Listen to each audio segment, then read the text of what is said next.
नमस्कार मित्रांनो, स्वागत आहे आपल्या लक्षवेधी ज्ञान यूट्यूब चॅनलवरती। आपल्या चॅनलवरती आपण सरकारच्या विविध योजनांचा परिचय करून घेत असतो आणि त्या योजना शेतकऱ्यांच्या संदर्भामध्ये असतात। दिव्यांग व्यक्ती असतील, महिला असतील, बेरोजगार तरुण असतील, कर्मचारी असतील, विद्यार्थी असतील, या सर्व लोकांच्या संदर्भामध्ये आपण विविध अशा योजनांचा परिचय आपल्या यूट्यूब चॅनलच्या माध्यमातून घेत असतो। त्याचप्रमाणे आज या ठिकाणी महाराष्ट्रातील शेतकऱ्यांसाठी बँक ऑफ महाराष्ट्रद्वारा काही कर्ज योजना ठेवण्यात आलेल्या आहेत आणि त्या योजनांचा लाभ प्रत्येक शेतकऱ्यांनी घ्यावं या दृष्टीने या ठिकाणी हा व्हिडिओ बनवलाय। तुम्ही जर शेतकरी असाल आणि वाहनांच्या खरेदीसाठी तुमच्याकडे जर पैसे नसतील तर नक्कीच तुम्ही बँक ऑफ महाराष्ट्र यांच्या सौजन्याने वाहनांच्या खरेदीसाठी शेतकऱ्यांना आर्थिक मदत केली जाणार आहे। नेमकं या योजनेमार्फत कोणती मदत केली जाणार आहे, किती रक्कम मदत केली जाणार आहे, सुविधा कोणकोणत्या देण्यात येणार आहेत याची संपूर्ण माहिती आपण या ठिकाणी घेणार आहोत, तर व्हिडिओ शेवटपर्यंत पहा। मित्रांनो, वाहनांच्या खरेदीसाठी शेतकऱ्यांना आर्थिक मदत देण्याची योजना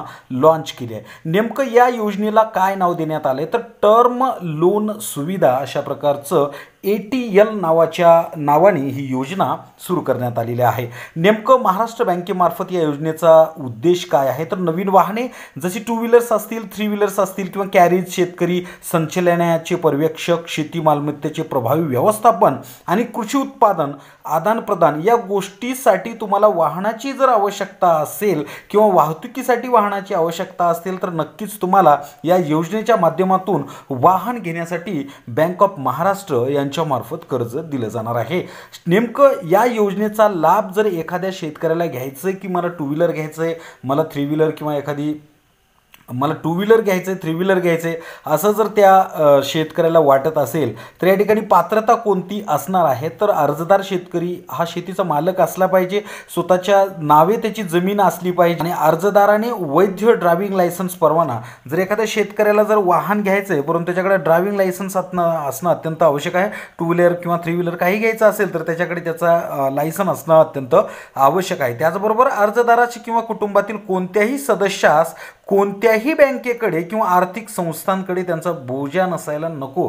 सगळ्यात महत्त्वाचं, आपल्याकडे आपले शेतकरी काय करतात, 2-3 बँकेचं कर्ज घेतात आणि त्याच्यामध्ये त्यांच्याकडे NOC नसते, त्यामुळे इतर बँकेचं लोन जर नसेल तर नक्कीच तुम्हाला तुमच्या उत्पन्नानुसार तुम्हाला कर्ज दिलं जाणार आहे। नेमकं हे कर्ज घेत असताना त्यासाठी महाराष्ट्र बँकेतर्फे काही वयाची मर्यादा ठेवण्यात आलेली आहे। व्यक्तीसाठी 18 वर्ष त्यावरील त्या ठिकाणी त्याचं वय असलं पाहिजे आणि कर्ज परिपक्वतेच्या वेळी त्याचं कमाल वय 70 वर्षापेक्षा जास्त नसलं पाहिजे। म्हणजे शेवटी समजा त्याला 18 वर्षाच्या पुढे त्याचं वय असलं पाहिजे आणि 70 वर्षाच्या पुढे नसलं पाहिजे, म्हणजे 70च्या आत त्याचं वय असलं पाहिजे। त्याचबरोबर उत्पन्न भाग घेण्याच्या निकषाची काय गरज आहे बघा, तर अर्जदारांनी शेती संबंधित उपक्रम अन्य स्रोताकडून किमान 1 लाख रुपयांचं निव्वळ वार्षिक उत्पन्न असणं अत्यंत आवश्यक आहे। म्हणजे किमान 12 महिन्यामध्ये त्याला 1 लाख रुपयाचं उत्पन्न तरी शेतीच्या मार्फत झालं पाहिजे। त्याचबरोबर कर्ज रक्कम, नेमकं तुम्हाला 2 व्हीलर किंवा 3 व्हीलर घ्यायचं असेल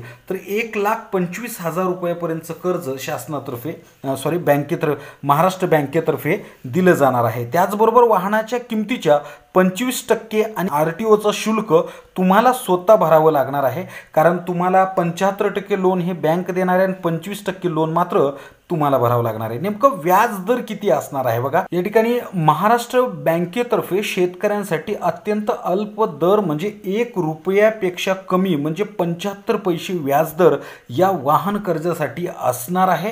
त्याच्यामुळं आपल्या आजूबाजूला जे काही शेतकरी आहेत त्यांनी या योजनेच्या माध्यमातून तुम्ही कर्ज घ्यायला काहीच हरकत नाही।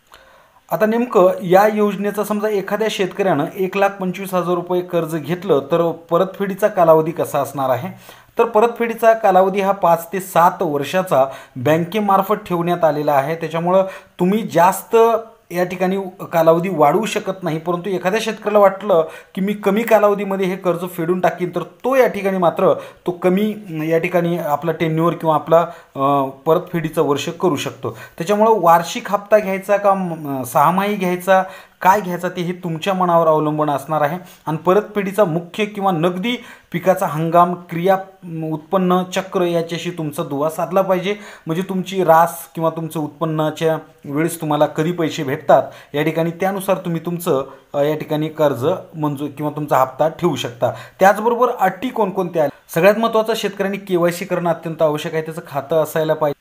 कर्जाची रक्कम जमा करण्यापूर्वी सर्व कागदपत्रे मूळ स्वरूपात सादर केली पाहिजे। फक्त खाते तपशील खात्री करण्यासाठी डीलर्सकडून तुम्हाला या ठिकाणी घ्यावं लागणार आहे। त्यासाठी तुमचं जे काही तुम्ही कर्ज घ्याल त्या कर्जावरती तुम्हाला RTGS करून त्या शोरूमला पैसे दिले जाणार, म्हणजे तुमच्या हातामध्ये ती रक्कम डायरेक्टली तुमच्या गाडीच्या जे काही डीलर असतील त्यांच्याकडे ती ट्रान्सफर केली जाणार आहे। त्याच्यामुळे शेतकऱ्यांना जर 2 व्हीलर 3 व्हीलर काही घ्यायचं असेल तर प्रायव्हेट फायनान्सकडून घेण्यापेक्षा बँकेकडून नक्कीच तुम्ही घेऊ शकता, कारण एकतर व्याजदर पण कमी असतो, त्याचबरोबर तुम्हाला थोडीशी कागदपत्र मात्र द्यावी लागतात, परंतु बँकेच्या काही सिक्युरिटीज असतात। तुमचा सिबिल स्कोर याच्यामध्ये जर बँकेकडे वाढला, तुम्ही अत्यंत चांगल्या रीतीने कर्जाचं परतफेड केलं तर तुम्हाला 4 व्हीलरसाठी सुद्धा भविष्यामध्ये अत्यंत अल्प दरामध्ये कर्ज भेटू शकतं। त्याच्यामुळे महाराष्ट्र बँकेने तयार केलेल्या या योजनेचा लाभ प्रत्येक शेतकऱ्यांनी घ्या आणि कुठल्याही प्रकारची बँकेची अडचण असेल, कुठल्याही प्रकारची पैशाची अडचण असेल तर